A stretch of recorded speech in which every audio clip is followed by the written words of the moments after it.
انشاءاللہ اللہ رب العزت اس کو قبول فرمائے اور ہماری زندگی میں اس کا جو ہے دار و مدار آنے والی نسل پر بھی رکھے کہ ہم نے جس چیز کو چلایا۔ دوستو اس طرح کا ویڈیوز اگر آپ چاہتے ہیں تو ابھی اسی وقت سبسکرائب کیجئے۔ پھر ملتے ہیں نیکسٹ ویڈیوز میں۔ السلام علیکم، خدا حافظ۔ الرحمن الرحیم واعتصموا بحبل اللہ جميعا ولا تفرقوا، صدق اللہ العلی العظیم۔ اسٹیج پر جمعیت علماء بہار کے نائب صدر، ارریہ بلاک کے صدر اور ساتھ ہی ساتھ اس گاؤں اور قرب و جوار کے گاؤں کے ہمارے معزز سامعین کرام، معزز علماء کرام اور یہاں کے ذمہ داران حضرات، سب سے پہلے ہم خدا کا شکر ادا کریں کہ اللہ رب العزت نے ہمیں مل جل کر بیٹھنے کا اتفاق دیا، اور یہ دعا کریں کہ اللہ رب العزت اس مل جل کر بیٹھنے کو قبول فرمائے اور ہمارے ذریعہ آخرت کا باعث بنائے۔ میرے دوستو، آج جس عنوان کے تحت ہم لوگ حاضر ہوئے ہیں وہ سبھی حضرات بینر پر دیکھ رہے ہیں۔ سب سے پہلے ہمیں یہ جاننا چاہیے کہ نشہ مخالف یا آسان اور مسنون نکاح کے موضوع کے تحت جس تنظیم نے اس مہم کو چھیڑا ہے اس تنظیم کی تاریخ کیا ہے۔ ہمارے بہت سارے نوجوان ایسے ہیں جن کو جمعیت کا لفظ بھی بولنے نہیں آتا ہے، اس لیے سب سے پہلے ہم اپنے تنظیم کے نام کو صحیح ادائیگی کے ساتھ بولیں کہ جمعیت علماء ارریہ۔ کیا بولیں گے؟ جمعیت علماء ارریہ۔ جمعیت علماء ارریہ کی کیا تاریخ ہے، مختصر روشنی میں ڈال دوں 1 منٹ کے اندر میں۔ یہ ایک ایسی تنظیم ہے جس وقت بھارت غلامی کے طوق میں جکڑا ہوا تھا، جس وقت ہم اور آپ سب محکوم تھے، اس وقت سے اس تنظیم نے ہمارے اور آپ کے لیے ہی نہیں بلکہ اس ملک کے ایک فرد کے لیے، ایک اثاثہ کے لیے، ایک چیز کے لیے ہر موقع سے اپنی ایک آواز اٹھائی ہے۔ اس تنظیم کے بینر تلے ہم بیٹھے ہیں۔ 1919 سے اس تنظیم نے جو خدمات انجام دیے ہیں وہ تاریخ کے سنہرے حروف سے لکھے جاتے ہیں۔ اگر ہم لکھنا اور بولنا چاہیں تو ان کے لیے ایک دفتر چاہیے۔ اس تنظیم کے تحت ہم حضرات یہاں پر بیٹھے ہوئے ہیں۔ ہمارے اکابرین نے، ہمارے رہنما نے، ہمارے اس جمعیت کے جنرل سیکریٹری، اس جمعیت کے مرکزی صدر اور اس جمعیت کے ہمارے ریاستی صدر، ریاستی نظما اور ہمارے ضلع کے صدور اور ہمارے ضلع کے نظما حضرات نے جو تحریک چلائی ہے، اس تحریک میں حصہ لینا بھی ایک سنت نبویہ پہ عمل کرنے کے مترادف ہے۔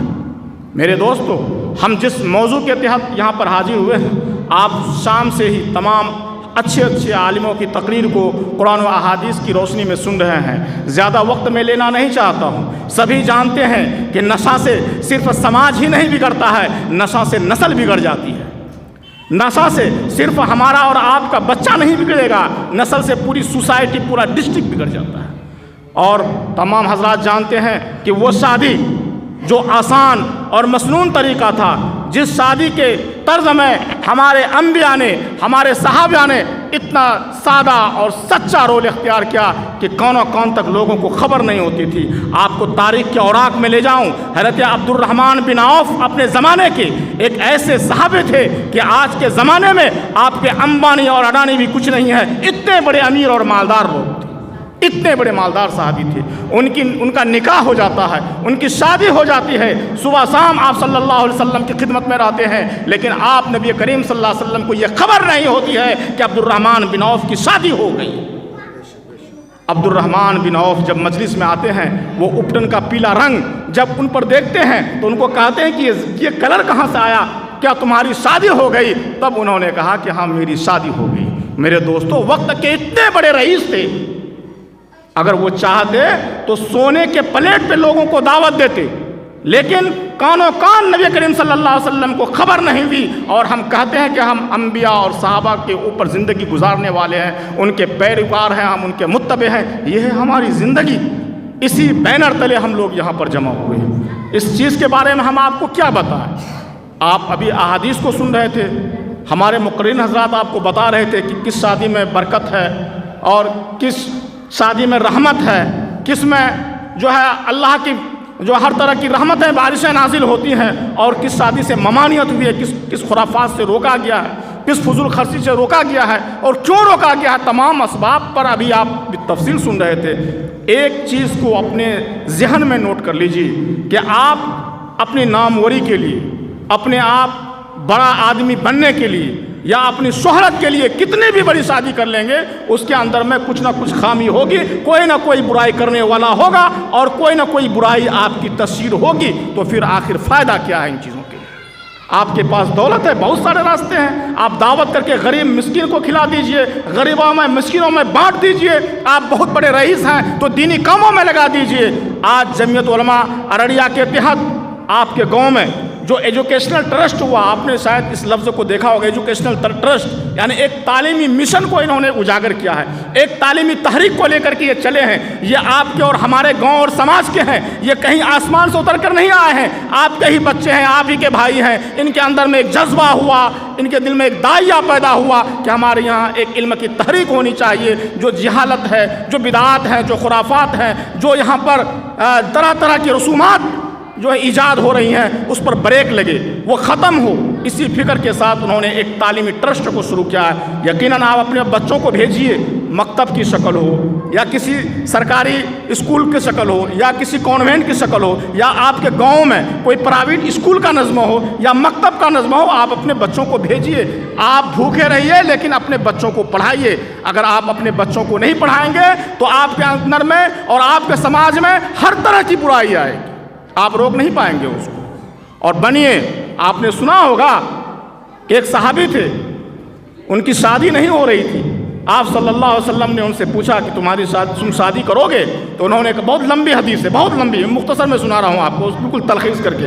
انہوں نے کہا کہ ہم تو کالے کلوٹے ہیں، غریب ہیں، کوئی حسب نسب نہیں ہے، ہم سے کون شادی کرے گا؟ آپ صلی اللہ علیہ وسلم نے ان کو ایک پرچی دیا اور کہا فلاں کے پاس جاؤ، ان کی ایک بچی ہے، اور ان سے کہنا کہ آپ صلی اللہ علیہ وسلم نے مجھے بھیجا ہے اور میرا سلام ان کو کہنا۔ یہ ہمت باندھ کر کے ان کے پاس گئے اور انہوں نے نبی کریم صلی اللہ علیہ وسلم کا سلام پہنچایا۔ انہوں نے خوش ہو کر کے جواب دیا کہ آپ نبی کریم صلی اللہ علیہ وسلم نے سلام بھیجا ہے۔ پھر انہوں نے ایک پیغام دیا کہ نبی کریم صلی اللہ علیہ وسلم نے سلام کے ساتھ ساتھ مجھے ایک پیغام لے کر بھیجا ہے۔ کہا بتاؤ کیا پیغام ہے؟ انہوں نے کہا کہ نبی کریم صلی اللہ علیہ وسلم نے کہا ہے کہ میں آپ کی لڑکی سے شادی کر لوں، آپ اپنی بچی کا نکاح مجھ سے کروا دیجیے۔ وہ آدمی ان کو دیکھنے لگا، انہوں نے کہا میرے گھر میں میری محترمہ ہے، میری وائف ہے، میری بیوی ہے، میں ان سے مشورہ کر لیتا ہوں۔ جب یہ اندر گئے تو وہ رئیس آدمی تھے، انصاری قبیلے سے تھے لیکن رئیس تھی۔ انہوں نے کہا کہ اس آدمی سے ہم اپنی بچی کا شادی کیوں کریں گے؟ ایسا نہیں ہو سکتا ہے۔ لیکن اس قربان جائیے تربیت پر، وہ جو بچی تھی جن کا نکاح ان سے ہونا تھا، جن کو منسوب ہونا تھا، جن کے منسوب ہونے کے لیے نبی کریم صلی اللہ علیہ وسلم نے اس صحابی کو بھیجا تھا، انہوں نے کہا کہ آپ اس دیکھنے والے کو مت دیکھیے، آپ اس دیکھنے والے کو دیکھیے جس نے ان کو بھیجا ہے۔ آپ نبی کریم صلی اللہ علیہ وسلم کو دیکھیے کہ آخر بھیجا کس نے ہے، اور یہاں پر جب یہ پیغام لے کر آئے ہیں تو میرا نکاح ان سے ہونا چاہیے۔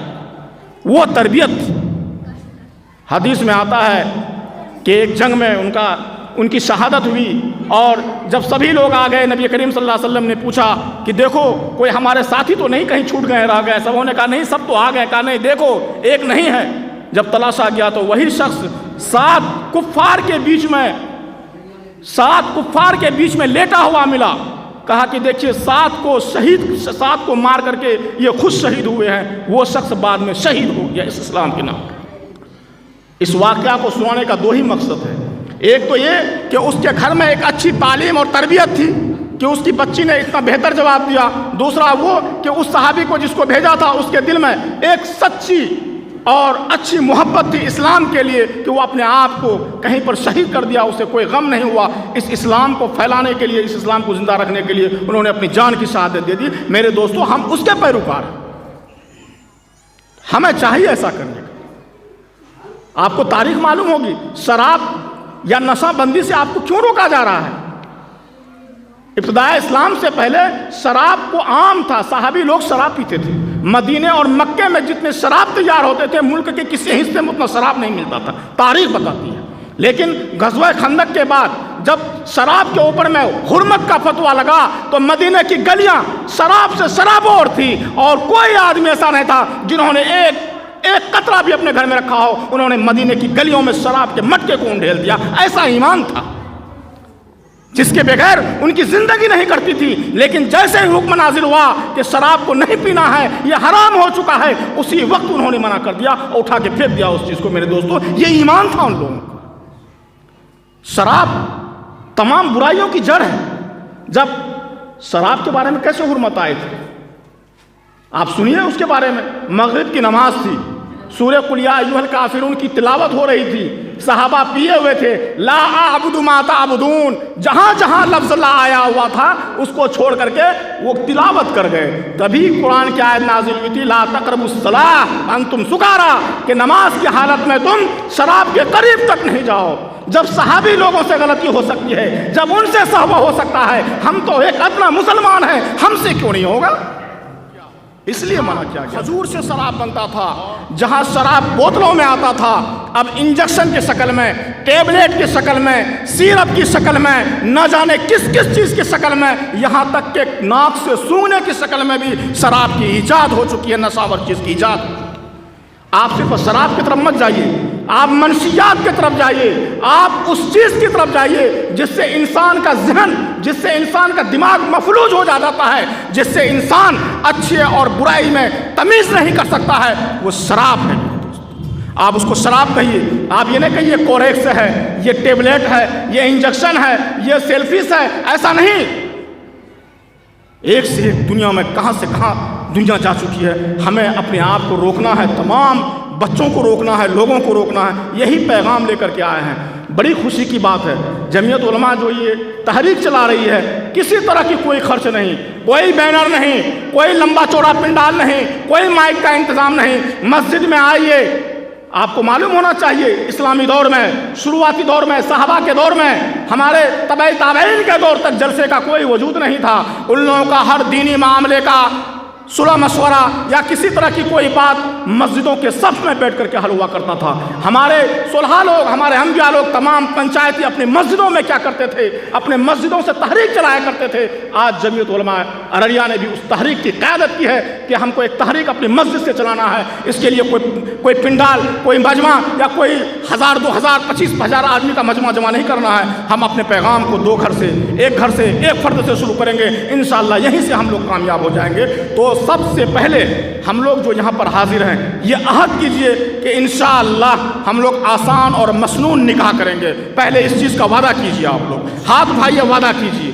انشاءاللہ برکت ہوگی، آپ کی نسل میں برکت ہوگی، آنے والی نسل میں برکت ہوگی، اور آپ یہاں سے جائیں گے تو آپ کی زندگی میں برکت ہوگی، اور آپ کی زندگی کے اندر میں دین ہی دین ہوگا۔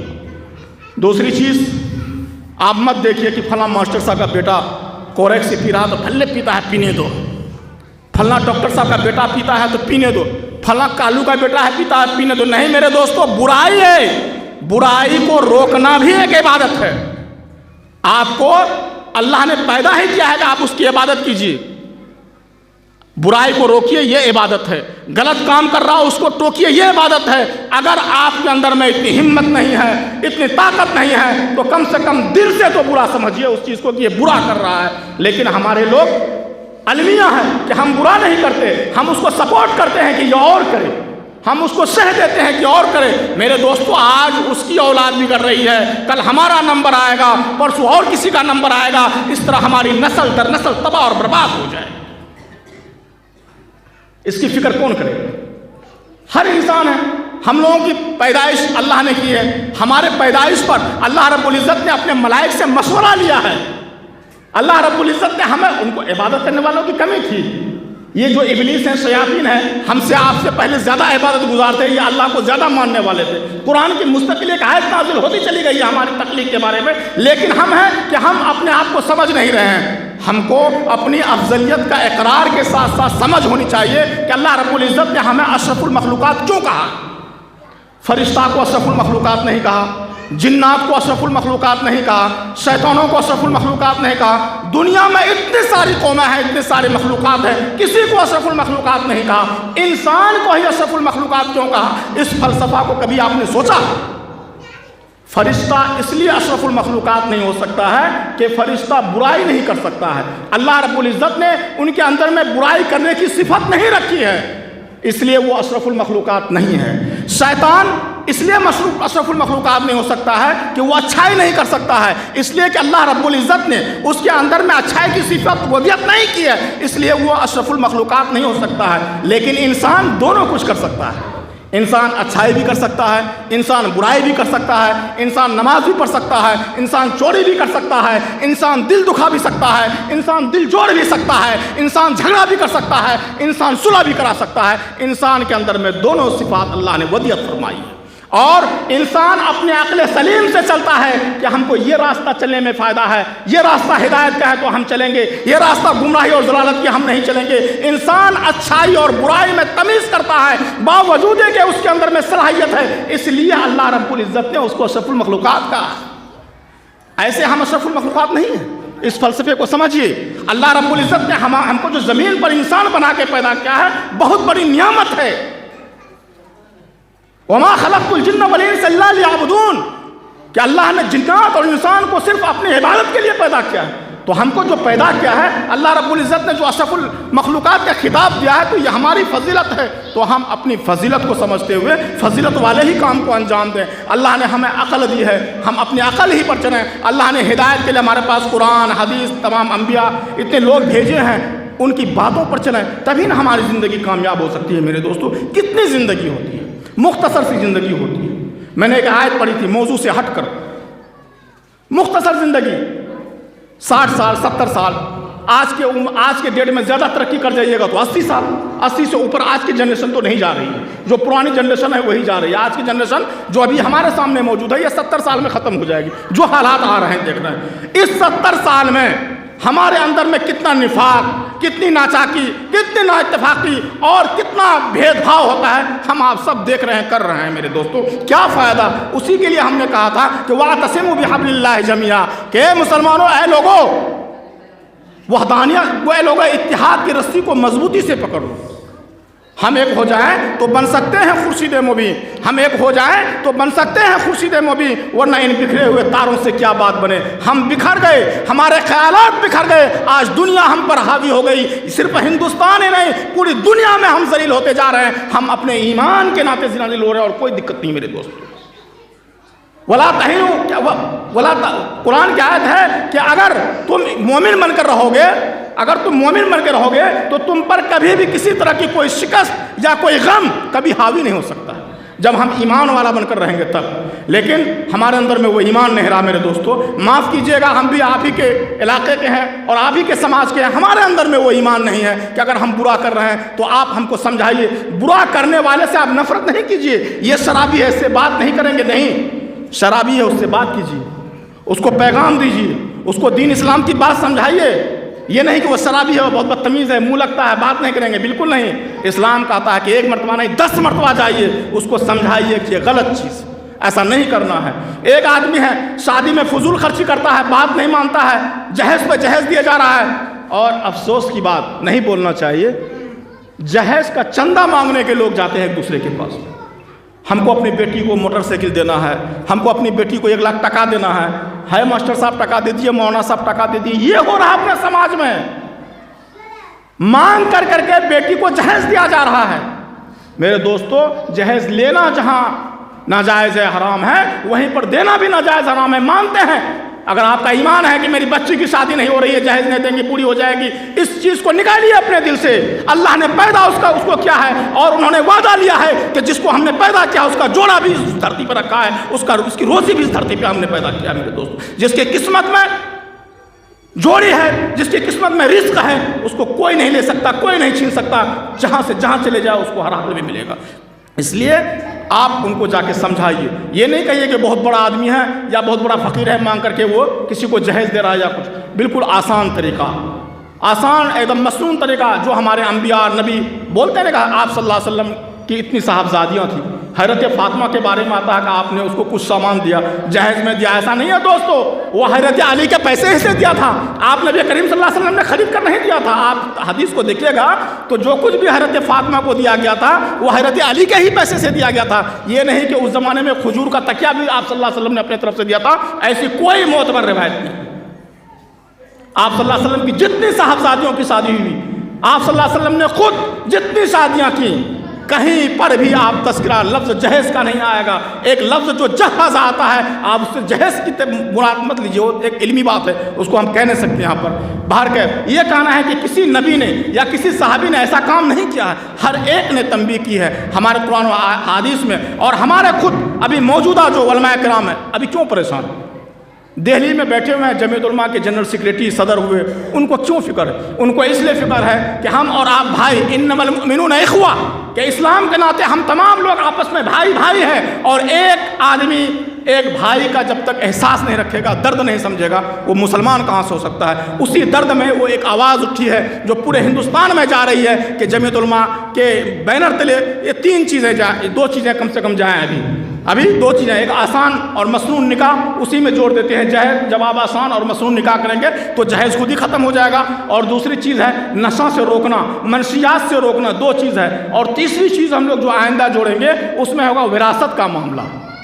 تیسری جب یہ جمعیت ہے، تیسری چیز اس میں جوڑے گی وراثت کا معاملہ۔ آپ کی بیٹی ہے، آپ کی بہن ہے، آپ کی پھوپھی ہے، اگر اسلامی شریعت کے حساب سے ان کا ترکہ ہے، ان کی اولاد کا ترکہ ہے، اگر وراثت ہے تو آپ دیجئے، اس کی زمین کو جوت کر کے مت کھائیے، اس کی زمین پر بلڈنگ بنا کر مت رہیے، اس کی بھی جواب دہی ہوگی، یہ تحریک بھی چلے گی۔ تو ہم لوگ ایک عہد کریں، اور بڑی خوش قسمتی کی بات ہے کہ ہمارے جو بہار کے نائب صدر ہیں اور ہمارے ایک عزیز ہیں، دوست ہیں، ہم مقرر کی حیثیت سے آپ کے پاس نہیں آئے تھے اور اس لیے ہم کرسی پر بھی نہیں بیٹھے، آپ کو اس لائق نہیں سمجھتے، یہ آپ لوگوں کی دعاؤں کا ثمرہ ہے، یا آپ لوگوں کی محبتوں کا یہ نتیجہ ہے کہ ہم کچھ آپ کے سامنے بول رہے ہیں میرے دوستو۔ لیکن ہمیں یہ خوش ہونا چاہیے کہ ہمارے جو ضلع ارریہ ہے کہ نہیں، جو بہار کے نائب صدر ہیں جناب مفتی اطہر القاسمی صاحب یہاں پر موجود ہیں، ترکیلی گاؤں کے ہیں، اور بہت ہی نیک صالح میرے دوستوں میں سے، ان کا حکم ہوا کہ آپ کو بانڈوب جانا ہے، جبکہ جلسے جلوس میں ہم لوگ بہت کم ہی جاتے ہیں، وقت نہیں مل پاتا ہے۔ جب ان کا حکم ہوا تو ہم نے کہا میزبانی کے ناطے ہم جائیں گے، تو میرا گھر ہے، آپ جا رہے ہیں تو آپ کے ساتھ ہم جائیں گے، اتنی بات بھی ہم ان کے سامنے بول لیے، تو یہ ہماری جرأت ہوئی، اور یہ جرأت اور جسارت جو بھی کہیں مفتی صاحب سے ہم اس کے لیے جو عفو چاہیں گے، اور ساتھ ہی آپ حضرات سے گزارش کریں گے کہ ان کے بیان کو آپ بالکل انہماک کے ساتھ سنیں۔ سبھی لوگ جانتے ہیں ایک موٹی سی بات ہے کہ آپ کو مسنون نکاح کرنا ہے، آسان نکاح کرنا ہے، جہیز سے بچنا ہے، اور شراب سے خود کو بچانا ہے، اپنی اولاد کو بچانا ہے، اور کوشش کریں گے اپنے گھر سے ہم لوگ، جب ہم اپنے گھر میں روکیں گے، کامیاب ہو جائیں گے، تو پھر محلے میں جائیں گے، پھر پورے گاؤں میں جائیں گے۔ ابھی دیکھا ہم نے، آپ نے بھی دیکھا، ایک میلہ تھا ابھی تین مہینہ 4 مہینہ کا ایک میلہ چل رہا تھا، شراب کا تاندو ہم نے دیکھا، ابھی گلیوں میں، چوکوں میں، چوراہوں میں، جہاں کہیں پر نہیں دیکھا تھا وہاں کو بوتلوں کو وہاں ہم نے اپنے پیروں سے ٹھوکر مارتے ہوئے کھیتوں میں بھی دیکھا۔ تو میرے دوستو اس سے جنریشن خراب ہو جائے گی، اس سے ہماری نسل خراب ہو جائے گی، اگر ہم اس کی فکر نہیں کیے، اس کی روک تھام نہیں کیے، تو آئندہ اس کو کوئی بولنے والا بھی نہیں ہوگا، سوچے گا بولیں گے تو ہمارے اوپر میں FIR ہو جائے گا یا ہم سے جھگڑا کرے گا۔ ڈرنا نہیں ہے، جہاں غلط ہو رہا ہے آپ سے نہیں ہوتا، آپ سماج کے 2 آدمی کو لیجئے، ایک ٹیم بنائیے کہ ہمارے محلے میں فلاں آدمی ہے وہ غلط کر رہا ہے، اس سے ماحول خراب ہوگا، اس سے ہماری نسل خراب ہوگی، اس سے آنے والی نسل خراب ہوگی، اس کو روکیے اور اس کو ہر ممکن کوشش کیجیے، اور ایک طرح سے ایک آپ لوگ ٹیم بنا لیجئے۔ جس طرح ہم لوگ مان لیجئے صبح کے ٹائم میں نکلتے ہیں، یا ذکر کے لیے نکلتے ہیں، یا ہم لوگ کیا کہتے ہیں گشت میں نکلتے ہیں، جماعت کے طرز بنا کر کے نکلتے ہیں، یا صبح ملاقات میں نکلتے ہیں 2.5 گھنٹے کے ٹائم میں، تو ایک ٹائم آپ لوگ بنائیے کہ محلے اور گاؤں میں آپ ہفتے میں نہیں تو مہینے میں کم سے کم ایک ترتیب بنائیے، اگر کہیں پر اس طرح کی کوئی برائی ہے تو آپ اس کو روکنے کے لیے ایک ٹیم بنا لیجیے نوجوانوں کے ساتھ میں کہ بھائی فلاں آدمی ایسا کر رہا ہے، اس کو سمجھاؤ، نہیں ہونا چاہیے۔ میرے دوستو یہ ثواب ہے، یہ ایسا صدقہ جاریہ ہے کہ آپ مر بھی جائیں گے، اگر آپ کی وجہ سے ایک بچہ رک جاتا ہے نشہ پینے سے تو تا قیامت آپ کو اس کا ثواب ملتا رہے گا، صدقہ جاریہ ہے میرے دوستو، یہ چھوٹی موٹی بات نہیں ہے۔ اس بچے کو سمجھائیے کہ بابو یہ چیز استعمال کرو، تمہاری عمر گھٹ جائے گی، تمہارا دماغ کا جو کنیکشن ہے وہ کمزور ہو جائے گا، اور تمہاری عمر کے ساتھ ساتھ تمہاری جوانی بھی کمزور ہو جائے گی، اور تم 35 سال میں تسبیح لے کر کے سائر ہو جاؤ گے، اور نوجوانی بڑھاپے میں تبدیل ہو جائے گی۔ یہ سب چیز ان کو سمجھائیں تو انشاءاللہ کچھ نہ کچھ فائدہ ہوگا۔ تو بنائیں گے ایسی کوئی ٹیم انشاءاللہ۔ کوئی جلسہ نہیں، صرف ایک عہد و معاہدہ ہے۔ جلسہ کرنا ہوتا تو بھی ٹیمپو لے کے دھان وصولتے، خوب چندہ کرتے، ٹکا جمع کرتے، بڑا جلسہ کرتے، مولانا سب کو بلاتے، دیوبند دلی یہاں وہاں سے کچھ نہیں کرنا ہے میرے دوستوں۔ اپنے عالموں کو لے کر کے ہم لوگ آج پیچھے ہیں، اسی لیے کہ ہم اپنے گھر کے لوگوں کی عزت نہیں کرتے۔ ہمارے پاس ایک سے ایک عالم ہے، ایک سے ایک حافظ ہے، ایک سے ایک مقرر ہے، آپ ان کی باتوں کو سنیے، اور آپ خود پڑھے لکھے ہیں، آپ قرآن حدیث کو پڑھیے، واقعات کو پڑھیے، انشاءاللہ آپ خود سمجھیں گے اس چیز کو۔ تو آپ ایک ٹیم بنائیں گے ضرور انشاءاللہ، عہد و معاہدہ کیجیے اس چیز کا بھی کہ آپ ایک ایسی ٹیم بنائیں گے کہ آپ منشیات کو روکیں گے، آپ نشہ چیز کو روکیں گے نا بھائی انشاءاللہ۔